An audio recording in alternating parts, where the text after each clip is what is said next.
Dr. Bashir, a traitor? No. Except, this is Deep Space Nine, so maybe. This is a review of the Star Trek Deep Space Nine episode Inquisition. If you have not seen this episode and you don't want to know how creepy Wei Yun can make an offer of scones sound, be warned. Spoilers beyond this point. Yes, it's an episode of Deep Space Nine that has turned out to be way more influential on the long-term development of the franchise than pretty much anyone thought it would be at the time. The episode, which presents a scenario that isn't so much Starfleet gone bad as it is Starfleet been bad. We open on Dr. Bashir rushing around to finish up his day's business at the infirmary because tomorrow he's leaving for a medical conference on the beautiful planet Casperia Prime. As Bashir explains to Odo, being a doctor is a grim profession, so why shouldn't they get a break every once in a while? Odo says to Bashir, "Word to the wise, doctor, wear sunscreen. The long-term effects of sunscreen have been proved by scientists, whereas the rest of my advice has no basis more reliable than my own disapproving grunts." Huh. Who are you telling to wear sunscreen, Odo? Dude, you are sunscreen! Before Bashir makes it out the door, O'Brien comes in with a dislocated shoulder. He's been kayaking in the holosuite again. O'Brien hurt his shoulder kayaking in the holosuite.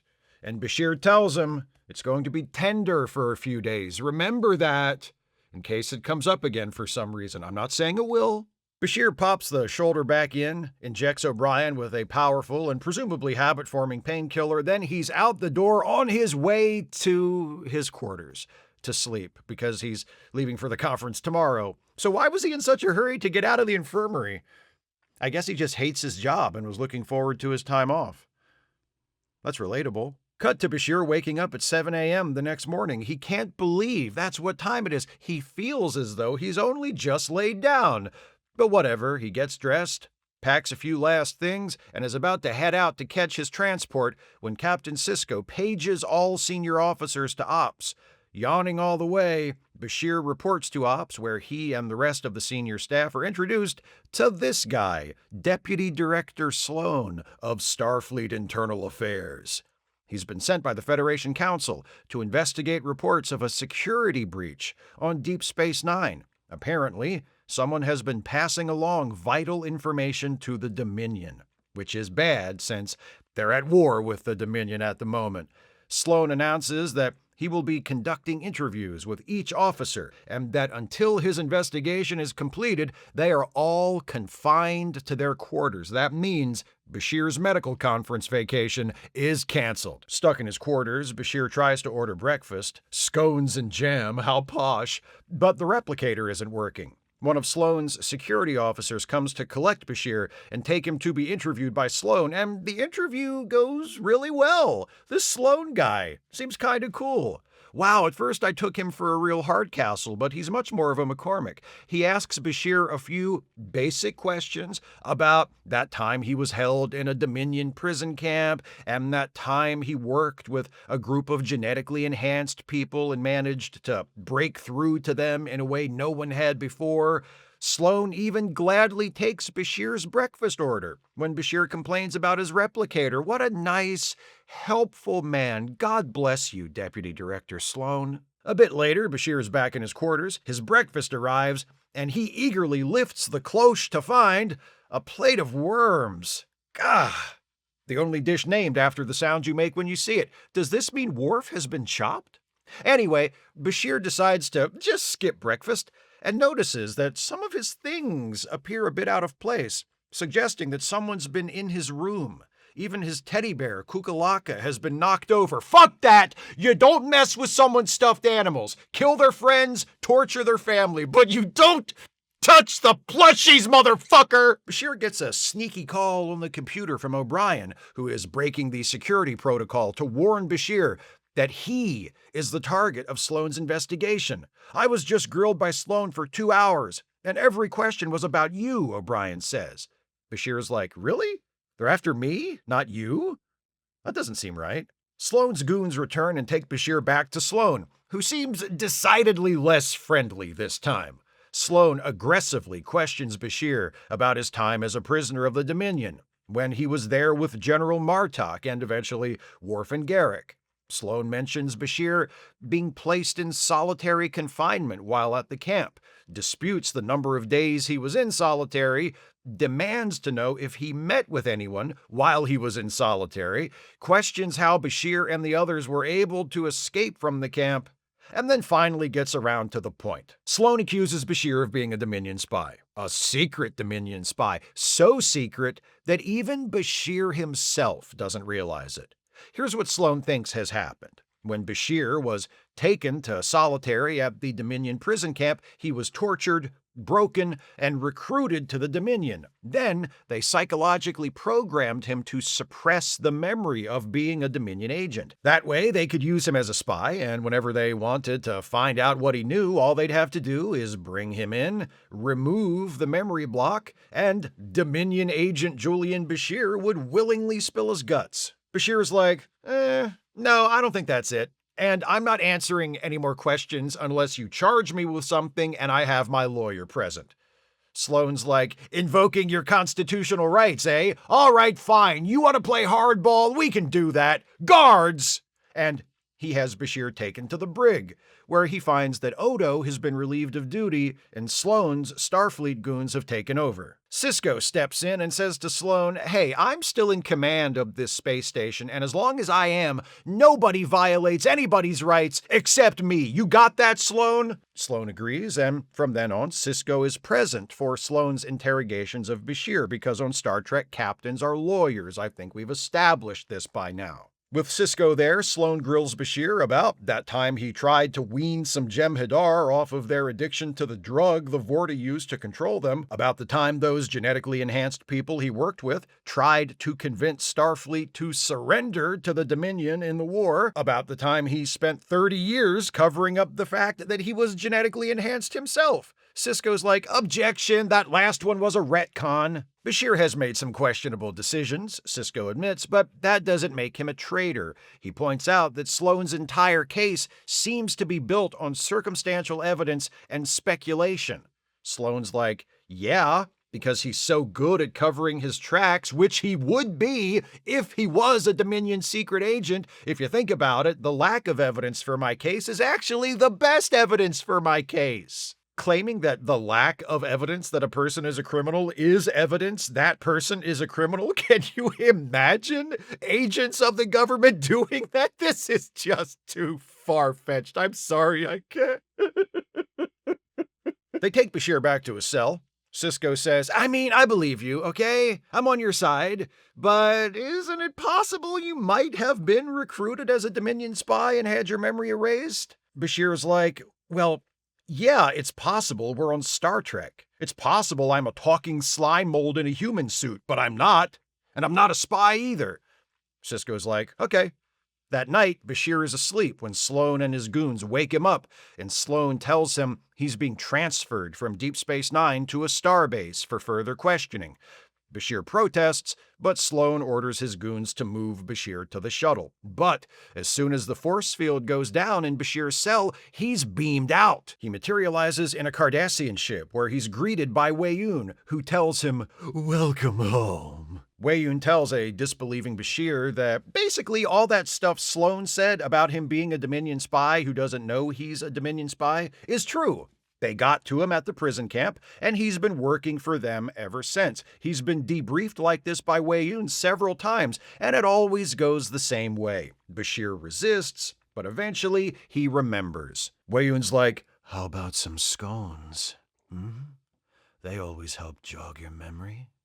Bashir's like, you call those scones? They look more like muffins. Who made those, Mocha Joe? There's no time to argue because the ship is under attack. It's the Defiant. Kira and Worf beam in and rescue Bashir, but Bashir's relief is short-lived. On the bridge of the Defiant, Sisko says, so what's up with the Dominion breaking you out of jail? Bashir says, actually, I've been doing some thinking about that. Weyoun just tried to convince me of the same Dominion secret agent lie that Sloan did. Why would they both be pushing the same story unless they were working together? I think Sloan is the traitor. Sisko's not having it, and neither is anybody else. They've all turned against Bashir. Worf, Kira, Dax, they've all decided that Bashir is lying and a traitor.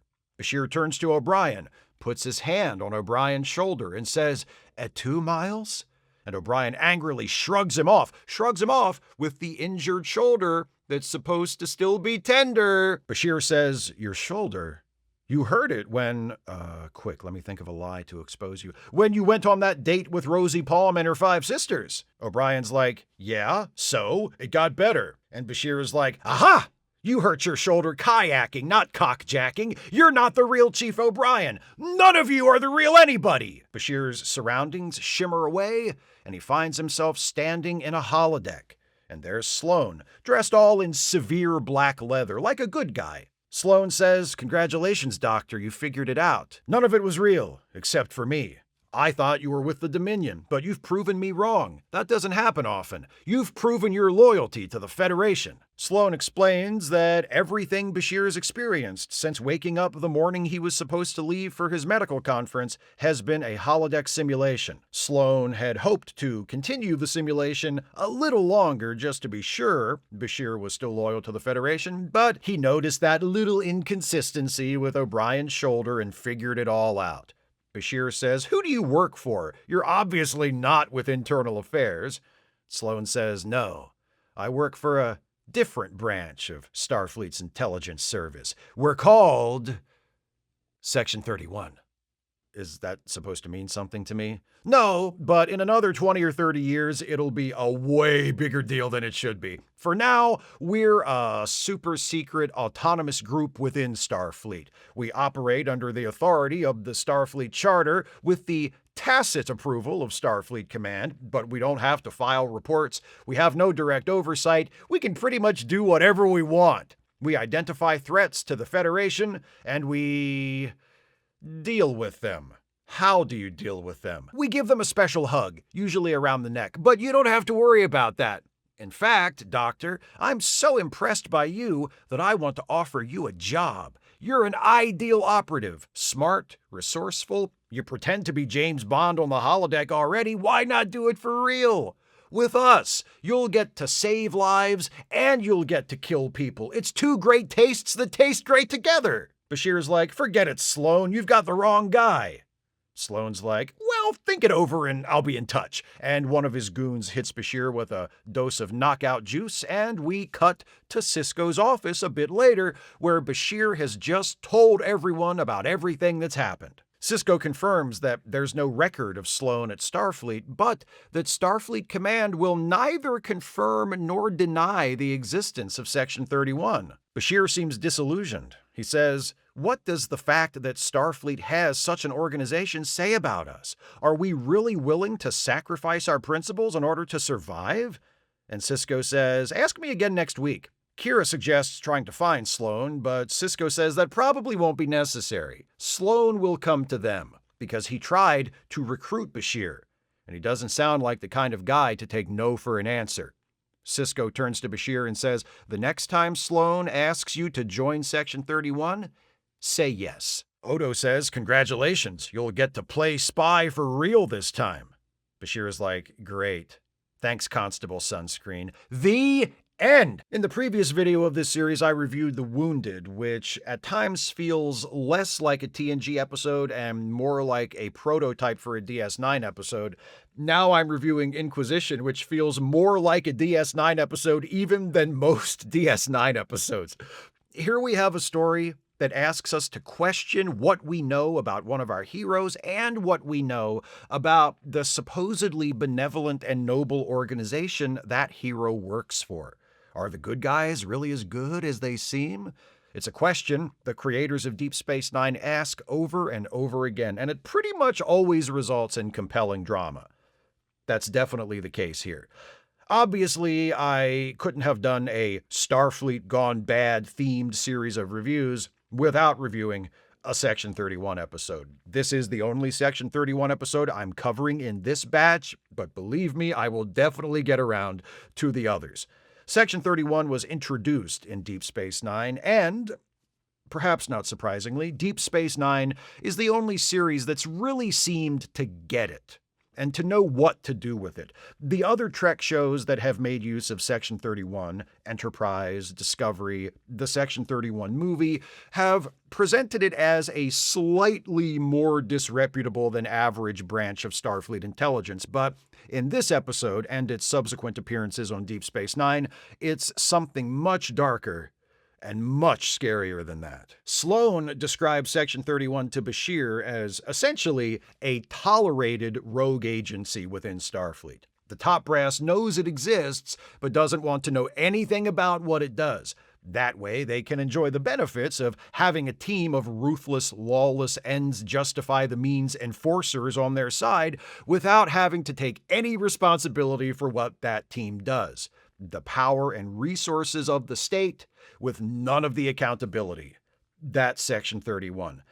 And there's no better embodiment of that terrifying concept than Sloan himself. Here is an individual who feels completely justified in his actions. Sure, he breaks the rules sometimes, but he does it in the best interest of the Federation. He violates the rule of law in order to preserve it. He takes lives in order to save lives. It's not merely what Sloan does that makes him so chilling, it's how untroubled he is by it. Though later episodes will suggest that some of his actions do weigh on his conscience, here, in his first appearance, Sloan seems unburdened by such concerns. That's one of the most important differences between Sloan and the other characters in the show. Many Deep Space Nine protagonists do or are revealed to have done some morally questionable things. At times, some flat-out morally repugnant things. Kira was a terrorist. Odo worked for the fascist Cardassians and oversaw the execution of innocent people on at least one occasion. And the episode that aired the week after this one was In the Pale Moonlight, which sees Captain Sisko doing some extremely Section 31-ish stuff to help improve the Federation's chances of winning the war. These acts seem like business as usual for Sloan, but at least our heroes have the decency to feel bad. The episode has excellent qualities beyond Sloan himself, but Sloan is so central to the story that I don't think the episode would work if he didn't. Fortunately, not only is Sloan a well-written character, he's also brought to life by an excellent performance from William Sadler. Facially and vocally, Sadler is faintly reminiscent of Willem Dafoe, which is fine by me. Dafoe is one of my favorite actors ever. Like Dafoe, Sadler is able to use his angular, expressive face and taut wire of a voice to project kindness and patience just as effortlessly as menace and ruthlessness. Because Sloan spends most of the episode pretending to be someone he's not, we see a much broader emotional range from Sadler than we do in his subsequent turns as the character. When Sloan is still masquerading as an internal affairs agent conducting an investigation, he essentially functions as a one-man good cop, bad cop team. His first interview with Bashir is cordial, complimentary, accommodating. The way he offers to send Bashir some breakfast, that's classic good cop shit. And even though we in the audience have to suspect there's a turn coming soon because we've watched TV shows before and we know how these things tend to work, Sloan's friendly initial persona is convincing. It's easy to imagine Bashir being lulled into a false sense of security. Then, when the turn does come, it's equally easy to imagine how off balance Bashir is as a result. The other prominent guest character, though he really only has one scene, is Wei-Yun. Jeffrey Combs is always good as Wei-Yun, but he's at his best here. I referred in my introduction to how creepy he is when he offers scones to Bashir, and it really has to be heard to be believed. Ingratiating, inauthentic, unpleasant, and compelling in the most upsetting way. It's basically all of Wei-Yun distilled into a single sentence. He's the guy who makes your skin crawl and makes you want to hear what he has to say at the same time. He's the worst and the best. When you get down to it, though, this is a Dr. Bashir episode. In fact, with this plot, at this point in the series, it almost has to be a Dr. Bashir episode. Having this story center around Bashir is one of the things that makes it work. Because the thing is, when Sloan comes out with that list of all the suspicious things Bashir has done over the years, it kind of makes sense. Not that we really believe Bashir is a traitor, not that we even believe Bashir was in the wrong in any of those things Sloan talks about, but from the point of view of someone like Sloan, it makes sense for Bashir to be placed under scrutiny. He was a prisoner of the Dominion. He did develop sympathies for a group of Jem'Hadar. He did work with a group of genetically enhanced people who concluded that Starfleet couldn't win the war with the Dominion and should immediately surrender. And most damningly of all, for 30 years, he did knowingly conceal the truth about himself as a genetically enhanced person, a truth that, rightly or wrongly, would have barred him from Starfleet service under normal circumstances. You add all of that to the fact that, yeah, this is Deep Space Nine, and while it never seems likely that Bashir will turn out to be a Dominion agent, it also never seems impossible. This is season 6 of the show. The writers have made it clear by this point that they have precious few sacred cows. Revealing that Dr. Bashir has been secretly working for the Dominion all this time without even his own knowledge would be a seismic twist, but it also feels like something the creators of this show would totally do, doesn't it? As Bashir, Alexander Siddig gives one of his finest performances. He is by turns confused, indignant, defensive, resigned. For me, his best moment comes when, with Sisko sitting right there, Sloan confronts him with the fact that he only came clean about his genetic enhancement after he'd been caught. "Why did you finally come forward?" Sloan asks. "Was it out of duty to your captain? Was it because you felt guilty for lying so long?" "No." "Then why?" "Because I was found out." "If you hadn't been found out, would you have told the truth? Ever?" "I don't know." And Siddig delivers that "I don't know" in just the right way to suggest that Bashir is allowing himself a little self-flattering lie there. I suspect the truth, in his heart, is that he knows he would never have told the truth if he didn't have to. This is a man forced to face up to his choices, his lies, in the presence, or so he thinks anyway, of Captain Sisko, one of the people he lied to, and the only other person in the room on his side. It's a devastating moment to see one of the heroes of the show stripped bare like that, and Siddig plays it splendidly. Another element of Siddig's performance that I appreciate is how he conveys Bashir's exhaustion. That's exhaustion in a literal sense, he's running on almost no sleep for most of the episode, and a moral sense. When Sloan shows up to transfer him from DS9 to a starbase, Bashir says, "You have no right to do this, Sloan," and he sounds cranky and tired, as if after all he's been through, he's having trouble summoning the energy to put up a fight. That's one of the most effective tools of abusers, of torturers, and of fascists, wearing down their adversaries until there's not enough strength left to resist. This episode is written by Bradley Thompson and David Weddle and directed by Michael Dorn, his second directorial credit, the first being the previous season's In the Cards. Thompson, Weddle, and Dorn all do a good job at spinning out this scenario, keeping things plausible, but just unreal enough that the episode has an almost imperceptible thread of nightmarish absurdity running through it. Things don't go full-on Twilight Zone until near the end when Bashir sees through the illusion, but there's a constant low hum of, is this really happening, leading up to that moment that gives the entire episode a gripping sense of unease.